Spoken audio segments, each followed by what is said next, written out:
Hi, everyone. I'm Rita McGrath, and I am here with someone who I've just met sort of in person virtually, Terence Mauri, who is, among many other things, a consultant, an advisor, a thinker, and the author of this terrific book, fairly recent, called The Upside of Disruption. And for those of you who are feeling a little depressed, a little freaked out, a little, where is this world taking us, with so many things that seem really risky and dangerous, the book is a very refreshing antidote. It basically says, yes, of course, there are challenges and there are risks, but there are also massive opportunities. So welcome, Terence. Thank you, Rita. Great to be on the show. Oh, it's a pleasure to have you. So let's start off with just a little bit about your background. And I'd love you to talk about, you mentioned something really awful that happened. You were in a horrible car accident, but that it also led you to some real revelations about what your true calling was. I'll call it that way. Thank you. So yes, I used to work in the advertising industry and had my career pretty much mapped out in a very linear and granular way. But then disruption has a habit, like the famous philosopher Mike Tyson. You can have the best laid plans until somebody punches you in the mouth. And one day I walked into a store and a car driver lost control and drove into that store, hitting many people, including myself. I woke up under the car with a burning tire on my leg and had to spend a number of weeks in hospital recovering. Thankfully, nobody died that day. For me personally, though, what it gave me was the opportunity, lying in my hospital bed, to think at a deeper level. Most of the time, we're bombarded by emails, meetings, battles for attention. It's actually very difficult to reconnect with our values at a deeper level. But that's what this opportunity gave me. And I realized I was no longer connected to my values in a visceral way. And so the question that I started to ask myself is, what do I want my legacy to be? How do I want to continue to live the next chapter of my life? And having a near life or death experience really crystallizes how precious life is. So it was almost like a reawakening for me. And I think many people around the world are going through a reawakening right now with the rise of AI and automation, but all of this negative news in the press as well. So that became a call to reflection and a call to action to pivot into academia, to pivot into writing, and to pivot into really helping individuals at a human level to harness liminality, to harness rapid change, to harness volatility in a concrete way for focus, for reimagination, for learning, for growth. And I think that's a message a lot of people are hungry for. And, you mentioned advertising, and I often think how dramatically the whole business of media communication, getting the word out, how just in a relatively short period of time, it's completely transformed. You've got the rise of social media, you've got alternative news. One of my previous guests on the show is a guy named Stephen Brill, who wrote a book called something like The Death of Truth. and this notion, how do we differentiate truth from fiction? You look at what AI is capable of doing, and it's stunning. It's such a big question, and one of my favorite people that I follow is the psychotherapist Esther Perel. Mm-hmm. And what she says is one of the biggest mistakes we can make right now is to embrace artificial idiocy, artificial intimacy, and artificial interactions.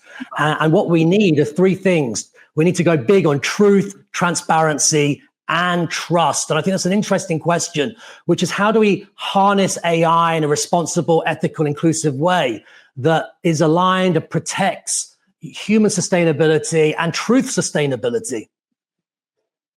Well, in the book, you spend a lot of time talking about trust and how could we build up trusting relationships. And what I see is just so much mistrust. And a lot of it is grounded in the fact that there's some pretty bad actors out there. For example, just my tiny little company has been hacked. And these hackers are bad. Yeah, well, it's nobody's fault. It's just that this is another AI thing, right? They just are able to bombard your sites with different passwords in the millions, which no human would be capable of doing, but these AI bots can. Anyway, so they've been putting out these false job ads. And my heart goes out to these applicants who are trusting this job ad and sort of borrowing our good name and responding. I mean, it's been very what's the right word? It's been very sobering to realize that without you doing anything wrong, that these bad actors can sort of jump in and take advantage. So I think this is one of the biggest challenges. Yeah, it's one of the biggest challenges we face right now. Cybercrime is looking at perhaps possibly $11 trillion globally as a cost to society by 2030. In the last 5 years, 10 out of 15 industries have suffered major cyber or trust breaches. And just one example would be, a sort of major bank, for example, with a market capitalization of, say, 30 billion US dollars. If it suffers a major trust breach or cyber hack, it can expect to lose up to $3 billion in value overnight if it doesn't do something really, really clear and robust about that. So I think it's this sort of ethical leadership is going to be a way to stand out from the competition. Mm-hmm. Well, you make the point in the book that in many cases, leadership really is broken. That people don't trust their leaders. They're not finding meaning in their work. They feel sort of purposeless. And how would you suggest people think about that? How can they begin to turn that around? I mean, I have a story in my own life. I used to have a boss whose nickname was the Shadow. And there are many nicknames out there for our bosses, and his was the Shadow. And it was quite terrifying, Rita. I'd be working and he would come in through the door and the temperature of the room would drop. Everybody would go silent. He would slowly walk up behind me. By the way, he thought he was coaching me. And he would whisper in my ear, what are you doing, Terence? And I think we can all relate to this experience that often in our careers we're overmanaged and underled. And so a big narrative in my book, The Upside of Disruption, is this idea that one, we're overmanaged and underled. Two, after our relationships with our friends, our family, and our partners, the second most important relationship in our lives is our direct relationship with our immediate boss. The bad news is the research coming out of Hat Future Lab shows that the number one source of stress is our immediate boss. A final observation is that often we're checking more than coaching. We're preservers of the status quo more than challengers of the status quo. And we spend far too much of our days and weeks on transactional moments rather than transformational moments. And this became my calling to write The Upside of Disruption, to really answer the question, how do we turn all of this noise and compounding change into some really practical tailwinds for personal and enterprise reinvention? Yeah, in the book, I was very intrigued by the way, for those of you just joining us, my guest is Terence Mauri, author of this terrific book, The Upside of Disruption. And it's really a field guide to how you can take things that are perhaps scary and uncertain and seem risky and turn them around so that you can take advantage of the opportunity that any kind of shift, represents, right? So change always has two faces. There's a downside and a possible upside. And we've just been talking about how you can grab onto practical mechanisms for doing that. And I noticed throughout the book, there's tons of illustrations and checklists and little surveys that you can take, which is quite unusual for a business book. A lot of business books are just the stories and the anecdotes, not really the practical tools. So you have one framework that I thought was quite interesting called the Dare framework. And perhaps you could introduce that and share with people how you use it with the companies that you work with. Thank you. So the Dare framework is really answering this question that, the future is not just about technology or trends, although it feels like that, but also that the future is about mindsets and choices as well. And today's challenges and tomorrow's challenges can't be solved. Oh, you've got it. Amazing. Yeah. There you go. So Rita, I have to do a shout out to my partner. She's an amazing lady. Yeah, she's an architect, but also a great illustrator. And she actually did all of the frameworks and drawings in the book. So yeah, it's quite a talent. And so the Dare framework is really 4 mindset shifts to thrive in this post-AI sort of meta-anxiety environment. And so Dare D stands for data. And what I mean by that is leading with AI. What's our point of view on AI? What are we doing in terms of operational facing AI and customer facing AI? So that's the first part of the DARE framework, lead with AI, data. Number 2 is agility. We talk about agility, but only about 23% of leaders, enterprise leaders, say that they are agile. We know there's a big agility gap. And so A stands for agility. And the blind spot, the collective blind spot out there, is we're very good at learning. We're very good at adding complexity to complexity. We're lousy at subtraction. We're lousy at reductionism. And so A for agility is about unlearning. Good leaders learn, great leaders unlearn. Number 3 is risk. And we know this idea that in a you've spoken about it yourself as well and written about it at length in your book, Seeing Around Corners, that, the ratio of assumptions to knowledge, when that goes higher, not taking a risk is a risk. So that's R, risk. And then the final part of the DARE framework, so 4 mindset shifts, is evolution. And what I mean by that is embracing evolution, embracing this perpetual state of beta. And harnessing disruption isn't just about hubris. We often think disruptors are hubristic in nature. It's about humility. Harnessing disruption is about having the humility to step out of your environment, your ecosystem, and look at the blind spots that we're blind to. Dare. That's a great set of algorithms. So let's talk a little bit about agility. And the reason I'm particularly intrigued by that element is we went through this wave of enthusiasm in the software world about, the Agile framework, the Agile manifesto, this idea that we're going to go from this sequential waterfall method to this, perennial, always have something ready to go at the end of every day, short sprints, complete teams, single focused on a thing. And I think we've lost a lot of that clarity of narrative when we try to bring Agile practices into the workplace. And I see a lot of companies struggling with, I think in the book you call it the bureaucratic misery index. And they're trying to use Agile to combat that. So a great example of that for the moment would be the German pharmaceutical company Bayer. And Yes. Their CEO has been very public about saying we've got to blow the place up, basically, together with one of my good friends, one of his consultants, Michael Lurie, who came over from McKinsey to kind of architect this. And I've been watching what they've been doing with great fascination because this is a famously bureaucratic company which has gotten itself into quite a lot of trouble. And clearly an incremental move here and there is not going to fix what's ailing them. But, it's a tough transition. It's a tough transition between operating in a way that sort of worked for decades, hundreds of years. And now we've got to operate in a completely different way. So how do you suggest companies think about that? I love the research of Michele Zanini and Gary Hamel of Humanocracy, the great book on Humanocracy, and they talk about bureaucracy as well. And the research is unequivocal. I think it's around $17 trillion just in the US lost through excess bureaucracy. When I define excess bureaucracy, I mean, too many processes, too many protocols, too many routine ways of working, too many meetings, 1 in 3 meetings considered a complete waste of time. Also many best practices that over time have atrophied and become broken practices, but we still protect them, we still do them. So I think this is one of the existential challenges of the 21st century, to really harness the upside of disruption, human upside, enterprise upside, leadership upside. We also need to have a conversation about bureaucracy, excess bureaucracy.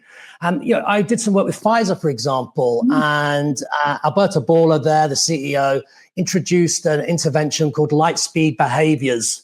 And what that means is crushing bureaucracy. So as a sort of collective commitment, a bit like Bayer, actually, empowering everybody across the business, over 100,000 people, to be empowered to remove barriers to speed, remove barriers to agility, and to actually remove bureaucracy in an intentional way. Another part of that intervention was unlearning. This idea that we're very good at learning, but often the blind spot is unlearning and eliminating. And we forget that elimination, unlearning, is actually a very powerful part of the agility equation. So I think it's a great opportunity right now, especially with the advent of agentic AI, to start fighting complexity, not with complexity, but with agility, with simplicity. And these would be two examples that I've come across. Number one, I worked with an organization recently that's introduced a Marie Kondo exercise. Marie Kondo being the productivity expert in the home. And they've sort of applied this principle to an enterprise, which is to say, once a quarter, do a simplification exercise. Look at your business and start with your immediate teams and say, what do we need to detox? What do we need to declutter? What do we need to delete? This idea of reductionism. Reductionism is one of a really great way to go big on agility and remove bureaucracy. And then a second example is a major bank that I worked with recently, where they decided to really empower others to scale in a meaningful way, in a visceral way. And what they do there is once a quarter, they measure the BMI score at a team level and a business level. And then they look at very practical, low-cost ways to remove that BMI, that excess bureaucracy. Remember, if there's one takeaway for our viewers and listeners regarding this moment in our conversation, it's that excess bureaucracy is a tax on innovation. It's a tax on our ability to be strategic. It's a tax on our ability to learn at the speed of the customer. Absolutely. There's a wonderful analogy that I ran across the other day, which makes me think of some of what you're talking about. And it has to do with the components of stupidity, of human stupidity. And there was an Italian professor who wrote this book called, I think it's called something like The Anatomy of Human Stupidity. But anyway, he makes the argument that if I take an action and it benefits you and it benefits me, that's intelligent. Right? We can all kind of agree to that. That's good. We're creating value. If I take an action and it harms you, but it benefits me, then I'm just a bandit, right? I'm taking advantage of you. And this is where our cyber criminals and those people belong. If I take an action and it harms myself, but benefits you, then I'm kind of a victim. I'm being helpless. But in the case of bureaucracy, we're taking all these actions that don't benefit me and don't benefit you. They're just kind of stupid. And I find that in organizations all the time. They sort of grow without paying attention to it. But I'm sorry, go ahead.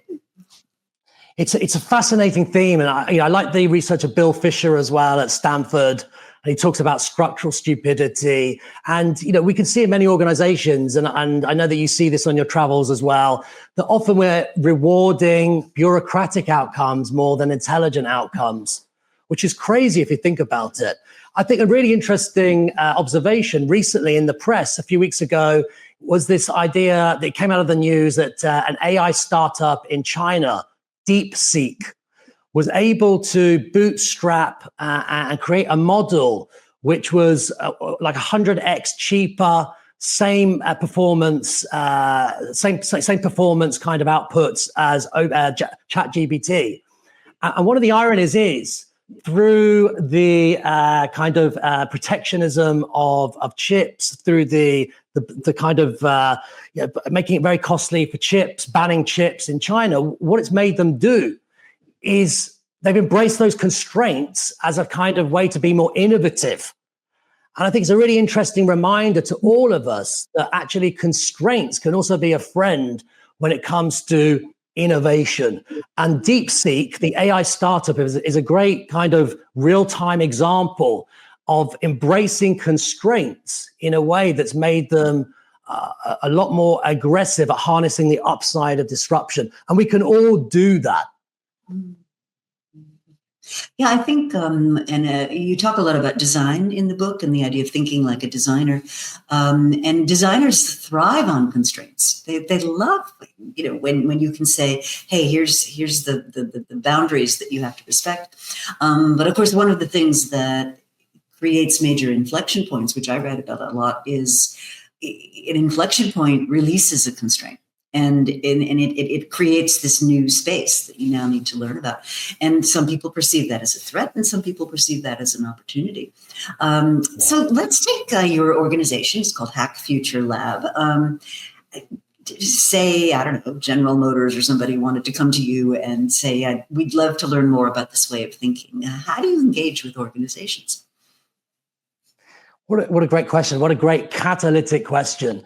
And the answer to that is, it starts with questions. Questions are the answer. So the framing is, what questions do we need to ask that have not been asked yet? What questions do we need to ask that have not been asked yet? And that framing around questions, I think questioning is a really overlooked tool for reducing uncertainty and really sort of amplifying this reimagination muscle. So what questions do we want to be remembered for this year in 2025? What are some of the boldest questions we can ask this year that won't just make us feel good, but will make us think hard? So for example, how do you, General Motors, turn mega trends such as AI or decarbonization or talent scarcity into really practical milestones?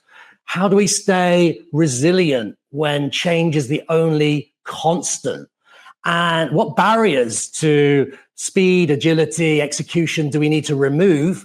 And finally, are you writing your future success headlines or leaving it to chance? We have industry convergence, talent scarcity, I mentioned AI everywhere. And the big takeaway from Hat Future Lab is that we always overestimate the risk of trying something new, a new way of working, a new assumption, a new way of thinking. And we always underestimate the risk of standing still. And so the big narrative, the number one mission at Future Lab is helping people to understand that risk and reward travel in the same elevator. And what if disruption isn't just a risk or a threat, but an invitation to reinvent? So you start with the questions. And then do you use the tools? For those of us just joining us. Exactly. He's got a great some of the tools. Yes. So share with us, because you've got tools around leadership, you've got tools around this Deere framework, which is how do you use data, how do you think about being agile as a firm, and how do you evolve? I mean, one of the things that I think you and I share in common is this understanding that when you're faced with uncertainty, when you've got a lot of assumptions you are making relative to knowledge that you have, really the only way to deal with that is through learning. That you've got to do, and back to your point about questions, you've got to ask the right questions and then construct some kind of learning experience, whether that's a checkpoint, whether that's a hypothesis test, whether that's a prototype. But you don't make headway against uncertainty by just making assumptions and acting as though they were true. And I mean, that's what I love about Valise, which is, the different types of sessions and interventions you do around seeing around corners, for example, tripwires, anticipating issues before they become barriers, but also harnessing them and turning them into platforms for new growth and value creation. I know that you're a fan of the Progress Network as well, which I find fascinating. Mm-hmm. Yeah, that was a really interesting engagement, and which actually started with the fireside chat with one of their founders. And the assertion he makes, and I'd love to get your take on this. The assertion that he makes is, this is David Borstein, that news is so often geared around the negatives in the world that it gives people this false sense of what's going on. And if you think about it, a headline that said 3 billion people got up, had a productive day, had their dinner, enjoyed an evening with their family, and went to bed. That's not newsworthy, right? And yet, not exciting. Well, it's very boring. And so the point about the Progress Network, which I really admire, is that there are all these little green shoots and helpful examples and things that are going on that can be thought of as fixes. And in fact, this gentleman for many, many years wrote the fixes column for the New York Times, in which they find cases of things that are working and then seek to amplify those so those can be copied elsewhere, which is a lot of human progress is all about that, right? It's somebody tries something, they learn it, they find out that it works, and then we figure out how to spread it. So I'd love to get your really sense. Resonates. Yeah, resonates so strongly with me. Yeah, it's and actually something that I'm affiliated with is MIT Solve. And the MIT Solve initiative at MIT is this idea: how do we scale a generation of solvers?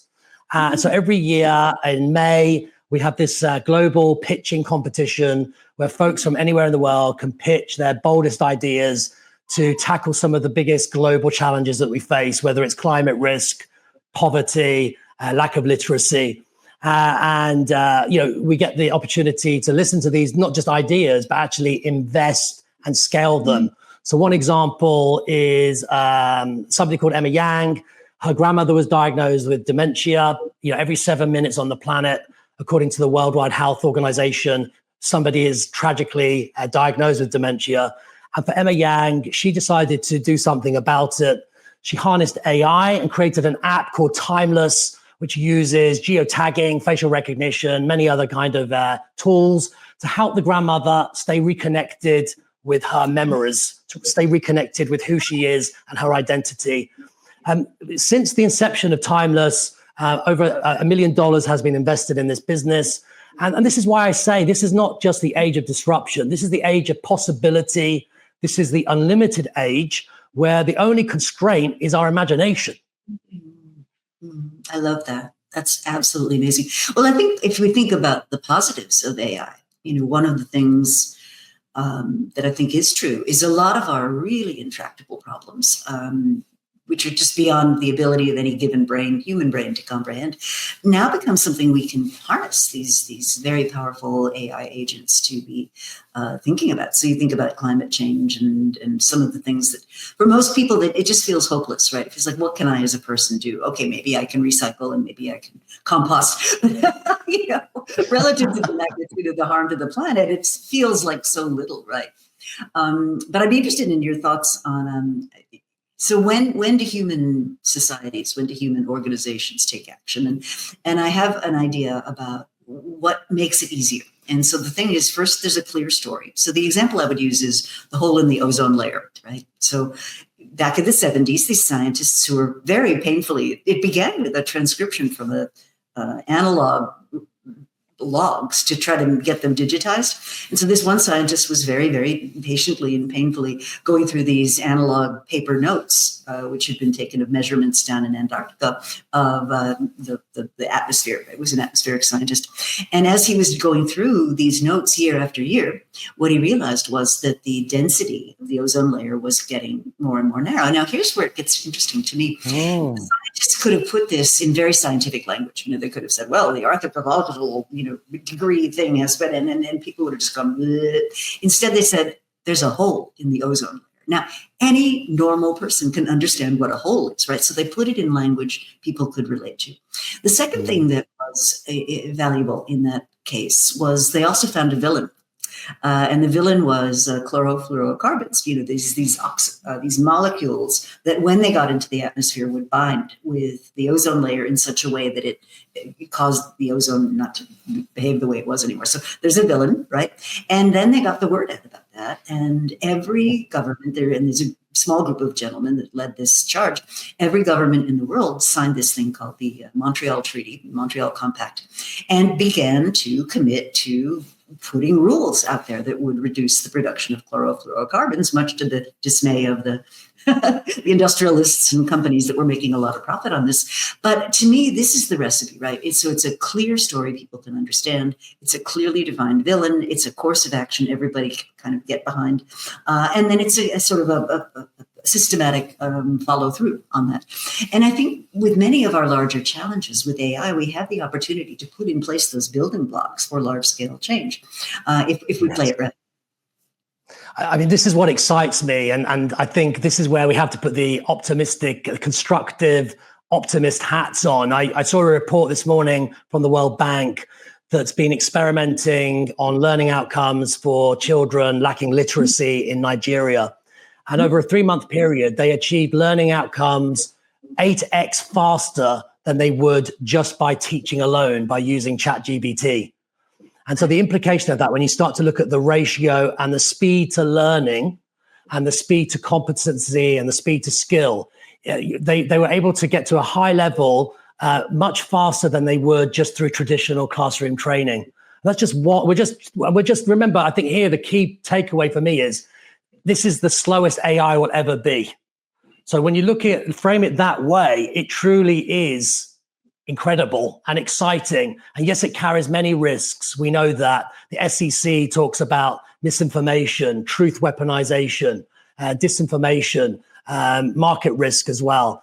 But if we're able at a policy level, at a government level, at a business level to really harness this in a way that elevates humanity, not just profitability, I mean, imagine what the world could look like in 10, 15, 20 years and beyond. It's mind-boggling, isn't it? It really, really is.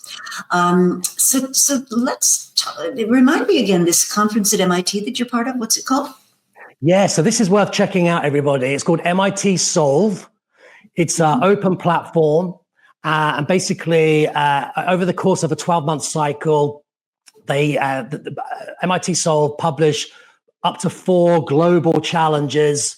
And the idea is a call to mobilization to go to the world and say, look, Generation Solve, share with us your a practical solution, technology empowered solution to this grand challenge. The best ideas get shortlisted, and those individuals get invited to MIT, the campus in Boston, to pitch their ideas in front of people like Bill Gates. And it's a really great platform and a really great example of ecosystems of diversity around the world coming together, really amplifying collective intelligence, cross-pollination of ideas, diversity of cultures, to find real challenges to real problems, to find real solutions to real challenges. That's something that really excites me, Rita. Mm-hmm. Absolutely. So when you think about, you talk about human and AI integration, right? Can you give us some examples? So you mentioned the learning in Nigeria. Are there other examples that you think might offer some perspective to people, might offer a positive view forward? So there's a great, recently there's a partnership, a new alliance between OpenAI and T-Mobile, the telecommunications company, and they're pioneering a sort of proactive intent decision-making platform called Intent CX. It's really a sort of customer agent force. And the idea is, alongside humans, Intent CX will be proactive at anticipating customer issues, finding practical solutions, taking care of some of that lower routine repeat tasks, repeat work as well, creating more bandwidth to focus on higher value outcomes, higher value relationships. That's just one simple example of what we can do with this tool from a work perspective to really sharpen the growth and value agenda, but also get closer to our customers. I think the companies that get closest to their customers of today and tomorrow are the ones that are going to win the future and have a distinct advantage. Another example is the tractor company, John Deere. I think this is a really great example. Yeah, let's talk about that. John Deere, because, exactly, they're a company that have over a sort of 190-year history, started before the American Civil War, started with a simple plow. Today, they're a tech-based company. They've been investing in AI and automation for many years, before it sort of entered mainstream lexicon. And they're using AI, for example, to reduce the amount of waste in terms of, so the amount of waste when they're farming, they're reducing the emissions, for example, water wastage in a really significant way. And John Deere, I think, is a great example at an enterprise level of a 190-year-old organization that has the humility to execute for today, but also reimagine for tomorrow's world. And humility is a core value at John Deere. Humility over hubris. The capacity to look at the blind spots that they're blind to, whether that's the sort of assumptions that are outdated, whether that's allocating resources to the wrong areas, whether it's excess bureaucracy. It's having that humility to have those human-to-human conversations about what stays, what evolves, and what goes. And I think John Deere is a really great example of perpetual transformation over a long time horizon, becoming a leader of the future, not the past. I love that. So for those of us, those listening, another great resource on John Deere and companies like it is Eric Joachimsthaler. I don't know if you know him. He teaches at Harvard and many other places. And he wrote a great book called The Interaction Field. And his core thesis is that we're, in this transition from clearly defined, buyers, sellers, suppliers, that sort of industrial age model for how we think about what creates value, to this notion of interactions being really important in terms of how we think about where value is going to migrate to. And I think so much of what we're seeing with things like dematerialization, which is a fascinating trend, really get to that issue, which is it's not necessarily the thing itself anymore. It's how it connects to everything else that's really creating value. It's such a great framing, because one of the big questions at Future Lab is to ask clients what's, thinking about their world, thinking about their industry, what's enduring, what's not going to change. As Jeff Bezos says eloquently, we often forget to ask what's not going to change, and you can form really meaningful, sustainable strategies around what's not going to change. So what's enduring, what's evolving, and what's eroding? When you really get a group of executives in the room to think about those three questions, what's enduring, what's evolving, what's eroding, it gives a sort of expansive horizontal perspective and amplifies humility to ask the questions that we're not being asked. It's like I call it sweet and sour.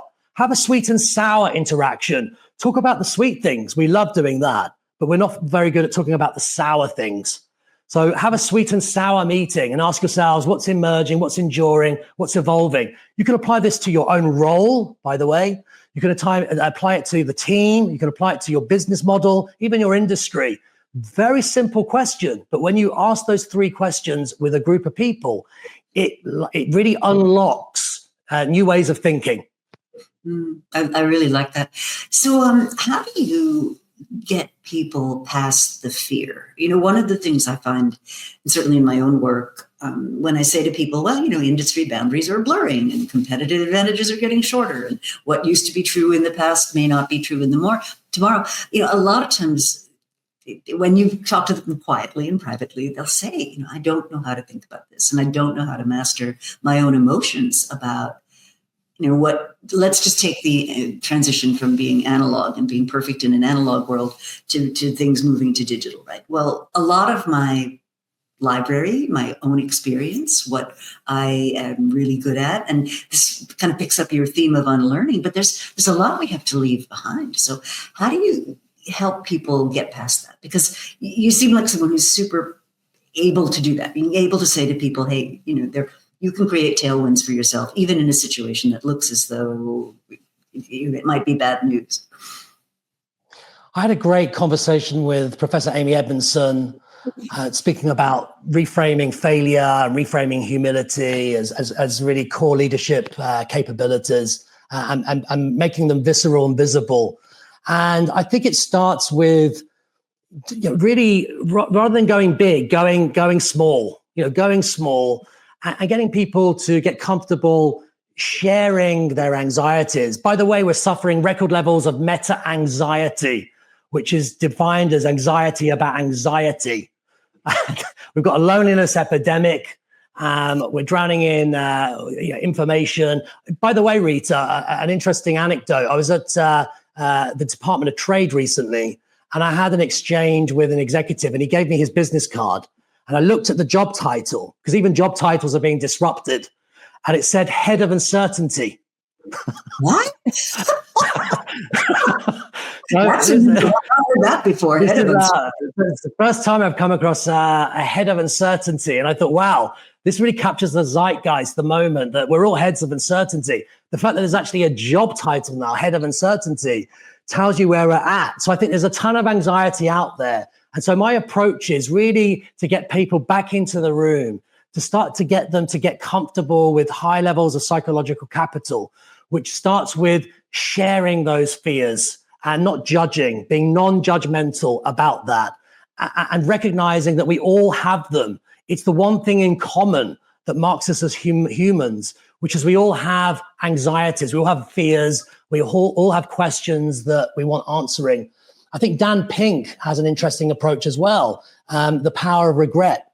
And this idea that often the regret of inaction outnumbers the regret of action. And one of the biggest regrets researched, empirical research coming out of Harvard at the end of our lives, is regret, a lack of courage, a lack of boldness. And one of the things I say, Rita, is if we think, if you think a weak strategy, or if we think bold is risky, try a weak strategy or weak leadership. And in this environment, actually going big on boldness and humility is no longer a nice to have. It's really a non-negotiable. So I kind of bring it back into the room. I also talk about billion-dollar beliefs. And the question I ask people is, what are your billion-dollar beliefs? Because a billion-dollar belief is a clear-eyed conviction about a secular structural change, a movement, an inflection point. And when you can articulate clearly your billion-dollar beliefs, and when you're aligned with them in a strong way, strong conviction on those billion-dollar beliefs, that gives you certainty and clarity despite the noise, helps you to cut through the noise like a knife through hot butter. So billion-dollar beliefs is a really big deal. And a billion-dollar belief could be leading with AI. A billion-dollar belief could be ethical impact. A billion-dollar belief could be whole system planning or unlocking talent or reimagining growth. The question is, what are our billion-dollar beliefs? Are we putting them to work? That's a fascinating question. So when you think about, we've talked about unlearning. We've talked about, you talk about auto-sapient trust, which I think is an interesting concept. Maybe you could extend on that, because I think people, especially people that haven't yet had the chance to sort of mess around with AI themselves, it feels very foreign. How do we take these systems and make them trustworthy? I mean, I think that's a huge issue for our times. Rachel Botsman, a great thinker on trust, she says money is the currency of transaction, and trust is the currency of humans and human relationships.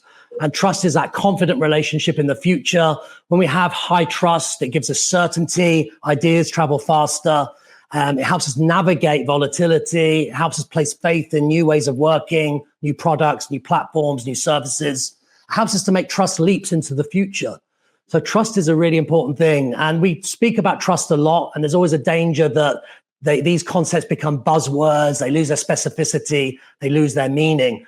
But I think if we take a step back, trust has been disrupted. We've evolved from kind of local trust, where we used to trust in small communities.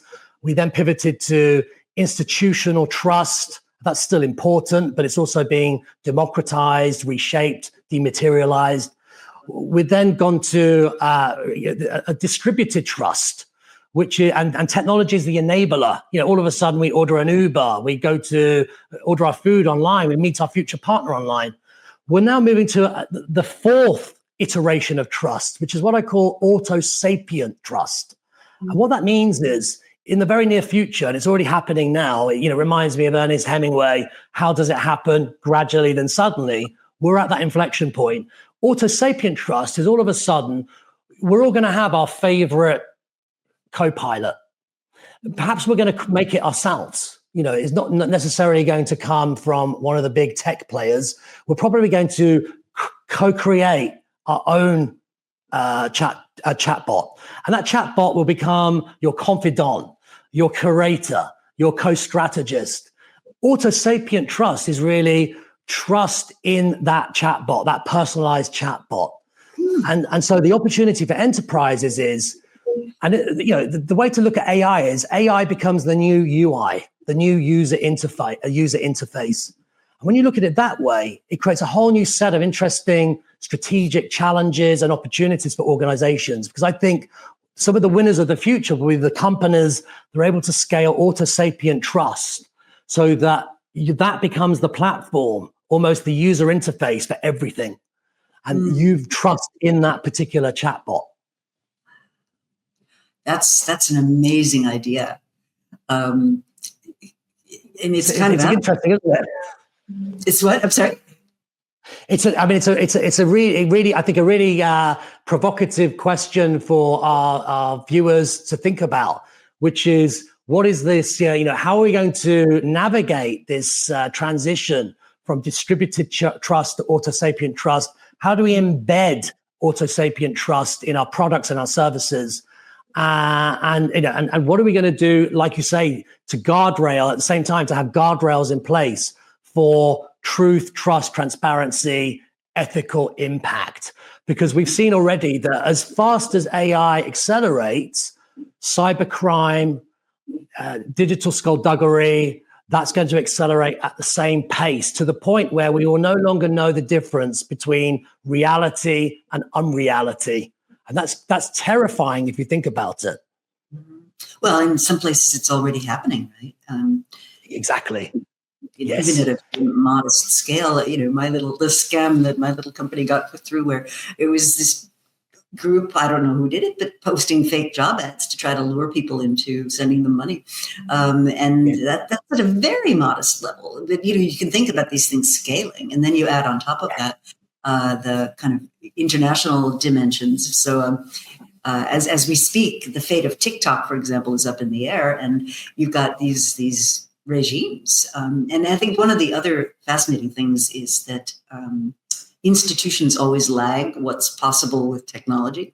So it takes a while for us to catch up to, what's now a reality. And it takes our governments and policymakers a while to figure this out. And I think the countries that are going to do better are the ones that have people actively thinking ahead, like what could be going on. So one of the questions that I'd love to chat with you about, based on your idea of this bureaucratic misery index, right? What one of the things I see value creation going from hierarchies. So if you go back to Coase's formula, right? He said there are things that can be done in markets because markets, you have complete information, both sides to a transaction know what they're getting. There's transparency across what the value is, and you can have confidence in whatever the intermediary things are. And if you have those conditions, you can solve things through a market transaction. I go to a marketplace, I go to a dating site, whatever, that's marketplace, which is sort of that third level of trust you were talking about. And then you need a hierarchy when you don't know what the value is, when you don't know, how it's created, when there's lack of transparency, and that's when you need an organization or a bureaucracy to control things.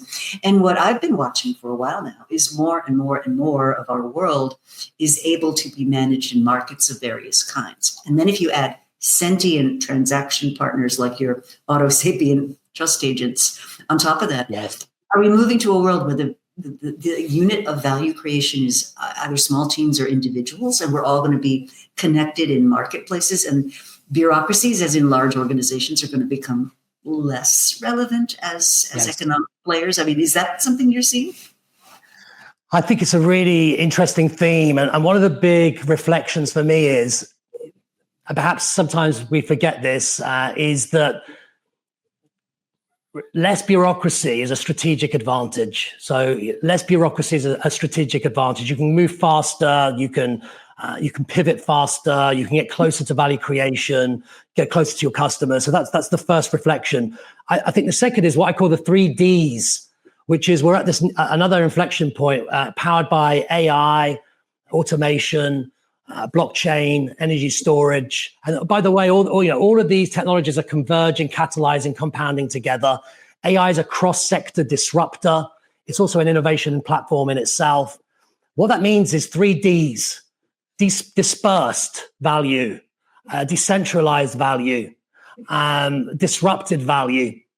And so you're right. I think what we're experiencing right now, and it will continue to accelerate, is a reimagination of value creation across the world.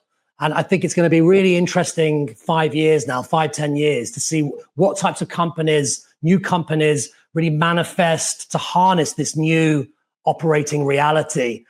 But also it'll be a very interesting exercise to see which of the established organizations that have a 50 or 100 or a 200-year history, like John Deere, are able to renew their lease on the future again in a short amount of time. And I mean, what I'm seeing, Rita, is I was in the UAE last week speaking at an AI summit, and I met the UAE Minister for AI. And I have to say that, it's inspirational to go around the world. And, there are some countries that have their own Minister of AI now. And it's not just a job title. They're really looking at how to sharpen future readiness for the citizens of tomorrow, and really harness some of these opportunities that we're talking about in terms of reimagination of value, reimagination of learning, reimagination of long-term vitality. What does that mean at a human level and an enterprise level? Yeah, so one of the things that I find really interesting is this theme of dematerialization. So if you think about what was a good life in the automobile era, right? After World War II, we started to have suburbs, we started to have cars, and it was really about consumption. It was about, I buy a thing and then, I have a lot of value in that product and I admire it and I whatever, and then eventually it gets exhausted and it ends up in a landfill. And what we're seeing more and more today is value in these intangible things, these experiences, or emotional, or how it made me feel, or, I watch something on a streaming service and it gives me gratitude. And I think we're kind of just getting our heads around a world where value is not a product, where the product itself is more of an sort experience. Of physical. Exactly. It's not a physical entity anymore. I think we're going to see the rise of psychological value. So value being redefined at a psychological level where, because people have record levels of anxiety or lack of trust sometimes, they want to unplug or have a digital detox. Psychological value, and people will pay a premium for that to be able to very much unweld themselves, this word unwelding, to remove themselves from the world that they're in, and to re-energize. And so I think we're at the start of this new curve, which is incredibly exciting, and really is going to challenge leaders, leaders that have grown up and thrived in, like we say, very hierarchical, predictable, high certainty environments. This creates a new set of challenges, mindset challenges, assumption challenges, and the winners will be those who have the humility to start those conversations and start to navigate and unlock potential, but recognize some of the blind spots that they're trapped in. And do you see new ways of organizing coming out of this? Like, one of the things I've been looking at is something I call the permissionless organization, where you're really pushing decision rights as close to the edges of the organization as you can, meaning as close to the customer, as close to your suppliers, as close to your ecosystem. And you're not waiting for decisions to get made up and down some kind of massive hierarchy. Are you seeing more examples of that?